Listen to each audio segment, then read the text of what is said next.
স্বাগতম জনাইছো এক বিশেষ প্ৰতিবেদনৰ সৈতে মই পুৰবী। দুঃসাহসিক ক্ৰীড়াথলীৰ অন্য নাম বগামাটি। হয়, আমি ক'ব বিচাৰিছো বগামাটিৰ কথাকেই। বিটিচিৰ বাক্সা আৰু ওদালগুৰি জিলাৰ সীমান্তৰ প্ৰকৃতিৰ মনোৰম ঠাই বগামাটিত আৰম্ভ হৈছে কৰোনা মহামাৰীৰ বাবে বন্ধ হৈ থকা পৰ্যটন উদ্যোগটো। দেশত কৰোনা মহামাৰীৰ বাবে বন্ধ হৈ পৰিছিল পৰ্যটন উদ্যোগটো। তথাপিও মৃতপ্ৰায় পৰ্যটন উদ্যোগটিক জীয়াই ৰাখিবলৈ চেষ্টা চলাইছে একাংশ পৰ্যটনৰ সৈতে জড়িত লোকে।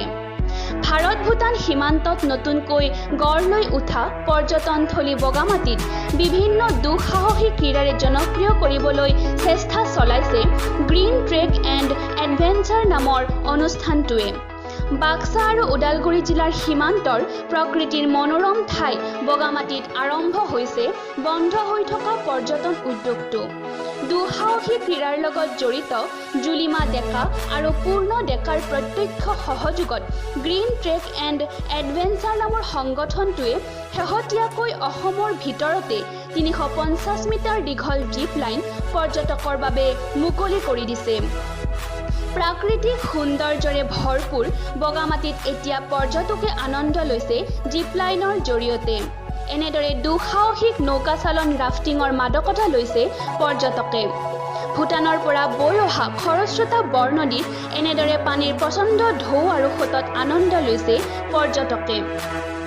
2015 চনৰ পৰা দুঃসাহসিক পৰ্যটন আৰম্ভ কৰি বগামাটিক অসমৰ পৰ্যটন ক্ষেত্ৰৰ সৈতে সংযুক্ত কৰি ৰখা গ্ৰীণ ট্ৰেক এডভেঞ্চাৰে নৈশ যাপন অৰ্থাৎ কেম্পিঙৰ ব্যৱস্থাও কৰিছে বগামাটিত।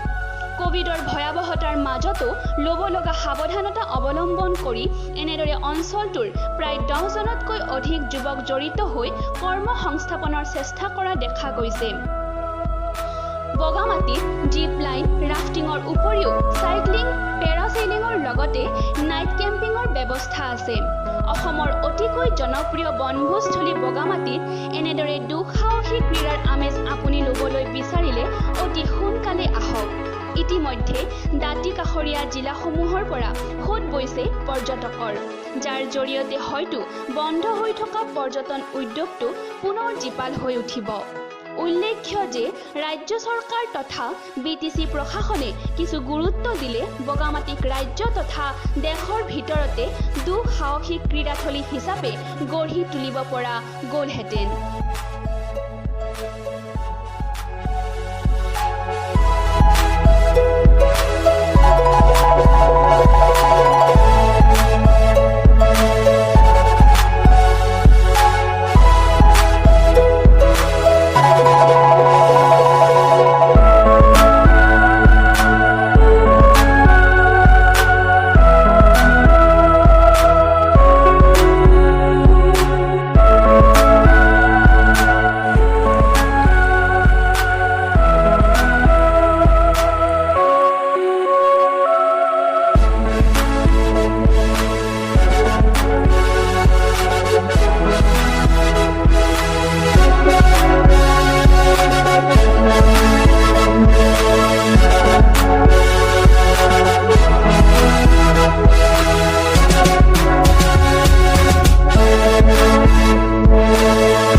তোমাৰ ছবি কৰা দিলা ৰূপৰে আহি ইয়াৰ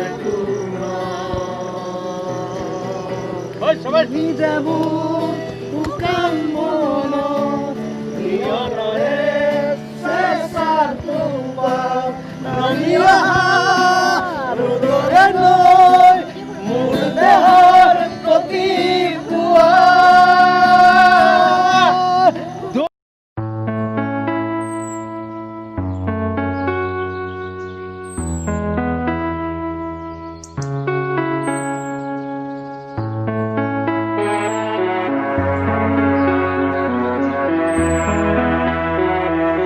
ফেষ্টিভেলক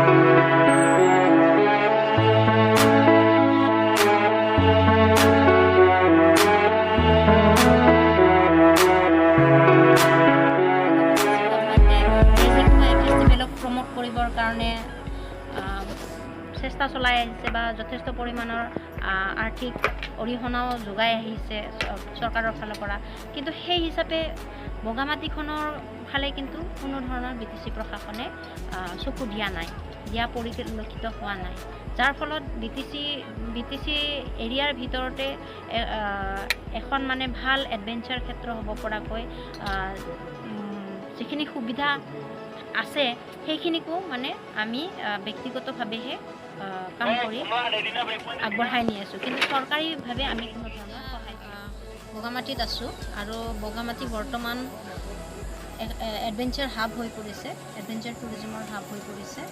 আমি গ্ৰেণ্ড ট্ৰেক এণ্ড এডভেঞ্চাৰে 2015 পৰাই ইয়াতে এডভেঞ্চাৰৰ বিভিন্ন এক্টিভিটিছবিলাক কৰাই আহিছোঁ, যেনে আমি মেইনলি ৰাফটিং, ট্ৰেকিং আৰু নাইট কেম্পিং, পেৰাছেইলিং আৰু নতুনকৈ আমি জিপ লাইনিং ইনষ্টল কৰিছোঁ, আৰু যিটো অসমৰ চবচে দীঘল জিপ লাইন হয়, আপ ডাউন দুয়োটা মিলি প্ৰায় 300 মিটাৰ জিপ লাইন হয়। ট্ৰিপটোত আমি সঁচাকৈ খুব বহুত বেছি মানে উৎফুল্লিত, সঁচাকৈ বহুত বেছি ভাল লাগিল, আৰু বিশেষকৈ ৰাফটিং কৰিলোঁ, ৰাফটিঙত সঁচাকৈ বহুত বেছি মজা পালোঁ, আৰু বাকী নাইট কেম্পিঙৰ প্ৰগ্ৰেম এটা আছে, সেইটো বাৰু আমি অলৰেডি ষ্টাৰ্ট কৰিছোঁ কৰিম বুলি, সঁচাকৈ ভাল লাগিছে। আৰু আমিও আহিছোঁ, আমি বিচাৰোঁ যে এইটো গোটেই অসমবাসীৰ লগতে গোটেই ইণ্ডিয়াৰ সকলো মানুহখিনি আহক, এই পৰিৱেশৰ মজা এটা লওক। আজি ধৰক BTD বুলি ক'লে বহুতে নাজানে, কিন্তু BTDৰ ভিতৰত যে এনেকুৱা কিছুমান মানে পৰিৱেশ এটা আছে, এনেকুৱা ধৰক এনভাইৰনমেণ্ট এটা আছে, গতিকে সেই বস্তুখিনি এটা মজা লওক আপোনালোকে সকলোৱে, সেইখিনিয়ে। এনেই আগতে শুনিছিলোঁ যদিও পিকনিক স্পট হিচাপে শুনিছিলোঁ, মানে এইটো এডভেঞ্চাৰৰ কামখিনি মই অমিতৰ থ্ৰুৱেদি তেখেতৰ থ্ৰুৱেদি গম পালোঁ, তো গম পাই পেলাই অকণ আহিব মন আছিলে, ভিডিঅ' চিডিঅ' দুই এটা চালোঁ, চ' তাৰপিছতে অহা প্লেনিংটো কৰিলোঁ। বগামাটি আহিলোঁ, আজি কিমান তাৰিখ হ'ল? 8 তাৰিখ, 8 আগষ্ট। চ' আজি আহি বহুত ভাল লাগিলে ফাৰ্ষ্ট অফ অল, আৰু ৰাফটিং ফাৰ্ষ্ট টাইম কৰিলোঁ, বহুত ভাল লাগিলে ইয়াতে কৰি। তাৰপিছত আপোনাৰ জিপ লাইনিঙো কৰিলোঁ, আৰু পৰিৱেশটো বহুত ধুনীয়া। তো এতিয়া আমি ৰাতি কেম্পিঙো কৰিম বুলি ভাবিছোঁ ইয়াতে, তো আশা কৰোঁ সেইটোও ভালেই যাব চাগে। এখন বগামাটি খুব ধুনীয়া ঠাই, ভূটান বৰ্ডাৰ হয়, আৰু আমি গ্ৰীণ টেক এডভেঞ্চাৰে যোৱা 2015 চনৰ পৰা ইয়াতে এডভেঞ্চাৰ এক্টিভিটিছ কৰি আছোঁ। আজি আমাৰ ইয়াতে কেম্পিং হৈছে, নাইট কেম্প হৈছে, আৰু লগতে আমাৰ এক্টিভিটিছো আছে, যেনে জিপ লাইন আছে, আমাৰ অসমৰ ভিতৰত দীঘল জিপ লাইন এইটো, প্ৰায় 350 মিটাৰ জিপ লাইন আমি ইয়াতে ফিক্স কৰিছোঁ, এইটো নতুনকৈ কৰিছোঁ। আৰু লগতে আমাৰ ইয়াতে ৰাফটিং হৈ আছে, ৰাফটিং, জিপ লাইন আৰু কেম্পিং এইখিনি লগ লাগি আমি আজি ইয়াতে প্ৰগ্ৰেমটো ৰাখিছোঁ। বিভিন্ন জেগাৰ পৰা মানুহ আহিছে, ভাল লাগিছে, গোটেইখিনি ল'ৰাই এনজয় কৰিছে।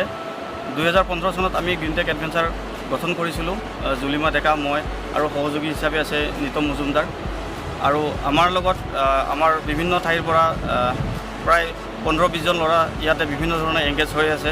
ইয়াতে গাড়ীৰ পৰা আদি কৰি এক্টিভিটিছ কৰোৱা, এইবিলাক ল'ৰা আমাৰ লগত মানে ইয়াতে আমি একেলগে আমি কাম কৰি আছোঁ, তেওঁলোকৰ কিবা এটা পাই আছে। আমি আশা কৰিছোঁ অসমৰ ভিতৰতে নহয়, ভাৰতৰ ভিতৰতে এটা এডভেঞ্চাৰ হাব হিচাপে বগামাটি আমি পৰিচয় কৰি দিবলৈ সক্ষম হ'ম এদিন নহয় এদিন। লাহে লাহে আমি এনেকুৱা ধৰণৰ কাৰ্যসূচী লৈ আহিছোঁ। পোনপ্ৰথমতে আমি ইয়াতে ৰাফটিং কৰাইছিলোঁ, তাৰপিছত জিপ লাইন আহিল, এতিয়া আমি আকৌ কেম্পিং কৰাইছোঁ নতুনকৈ, আৰু নতুন নতুন এক্টিভিটিছ ইণ্ট্ৰডিউচ হৈ থাকিব ইয়াতে। যিমানখিনি আমাৰ টুৰিষ্ট ইয়াতে আহিব, সিমানখিনি আমি কাম কৰিবলৈ উৎসাহ পাই থাকিম।